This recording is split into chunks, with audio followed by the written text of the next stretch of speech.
Rules in the NFL are very important. And despite their loose interpretations, real NFL refs know every letter of the law when it comes to the almighty rulebook. But today we're going to find out if you can get the call correct. Football rule riddles are coming up right after this. I will start with an easy one. It's 4th and 10 with the ball on the 50-yard line. The offense decides to kick a long field goal. The defending team, knowing it's a long kick, positions a runner in the back of the end zone in case it comes up short. The kick is unleashed and the ball hits the front of the crossbar and the runner is able to field it in the end zone. Can he return it? What is the call?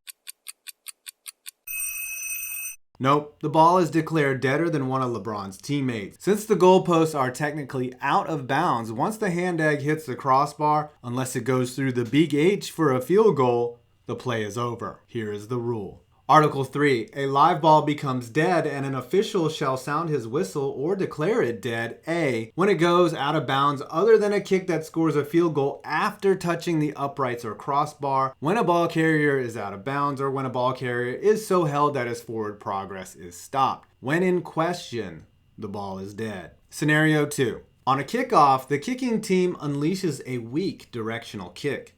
At around the 25, it rolls near the sideline and stops. The returner heading towards the ball is pushed out of bounds before he can get to the ball and trips and falls. He crawls towards the ball and grabs it with no part of his body in bounds when he does so. Where is the ball placed?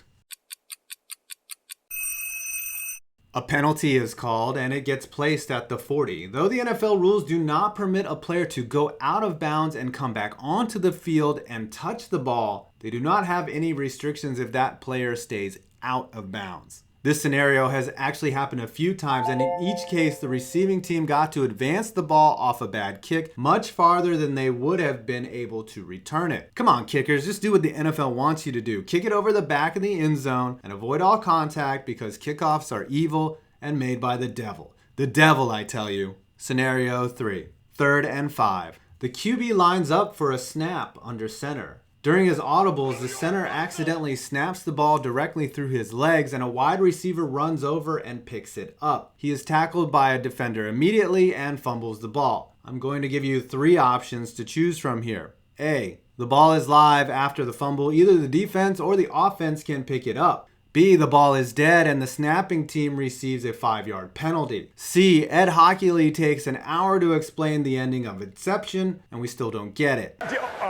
Correct. I'm sorry.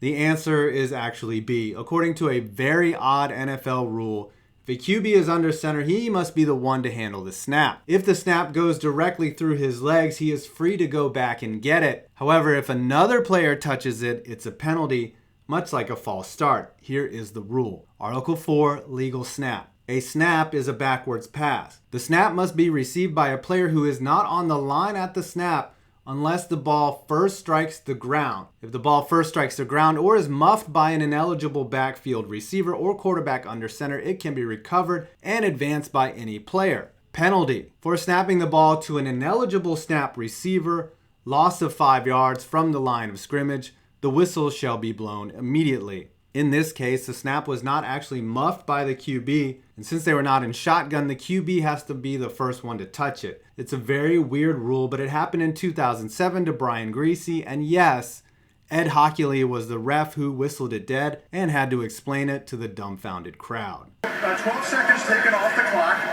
so it should be 1:24. Scenario 4. It's 4th and 10 on the 20. The offense lines up to punt. The snap is good and the punter hits a low line drive that hits a linebacker in the face at the 25-yard line, then falls straight to the ground. An offensive lineman falls on the ball well short of the first down marker. Who gets the ball?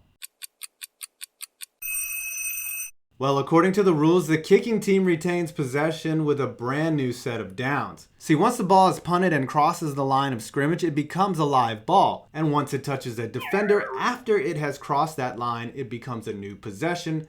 It doesn't matter where the touching occurred, as long as the punt made it past the line of scrimmage. This has happened many times as well, but usually well beyond the first down marker, like in the 2012 NFC Championship game. The stumper. A running back has broken free from the defense and is headed for the end zone down the sideline. He has the ball in his left hand. As a defender closes in on him, he leaps for the end zone with the ball out of bounds. He passes the goal line still with the ball out of bounds, but amazingly switches it back to his right hand, and as he is falling, puts the ball above the end zone and lands completely out of bounds. The ball never goes inside or over the pylon on the goal line. Is it a touchdown, or was he out at the 1 yard line? Before we get to the answer, we have to look at the rules relative to this situation. Article 1, touchdown plays. A touchdown is scored when A, the ball is on, above, or behind the plane of the opponent's goal line and is in possession of a runner who has advanced from the field of play, or B, a ball in possession of an airborne runner is on, above, or behind the plane of the goal line and some part of the ball passed over or inside the pylon, or C, a ball in player's possession touches the pylon provided that after contact by an opponent, no part of the player's body, except his hands or feet, struck the ground before the ball touched the pylon.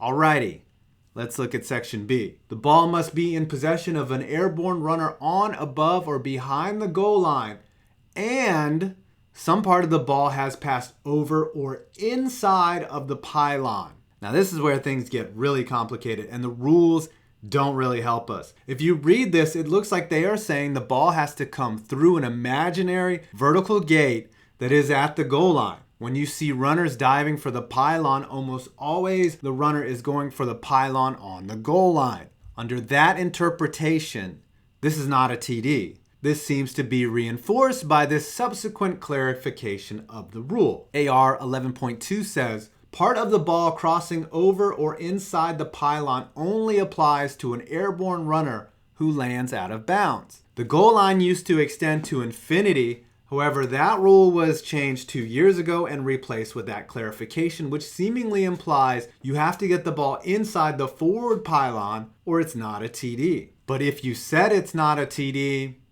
you're wrong. Because there is another pylon at the back of the end zone, is there not? And does not the airborne runner place the ball both behind the plane of the goal line and inside the pylon at that moment? You're damn right he did. That's a TD. Imagine if he was Superman and was diving at the back pylon. That would be a TD all day. All day. Unless it was the Raiders or anyone playing the Pats. Then it would be a fumble and a touchback. Damn, son. Because this has never happened and may never will, make your argument against me in the comments below. Or you can just agree with me. Well, I hope you enjoyed this video and had a little fun too. And remember, football season is still a few months away.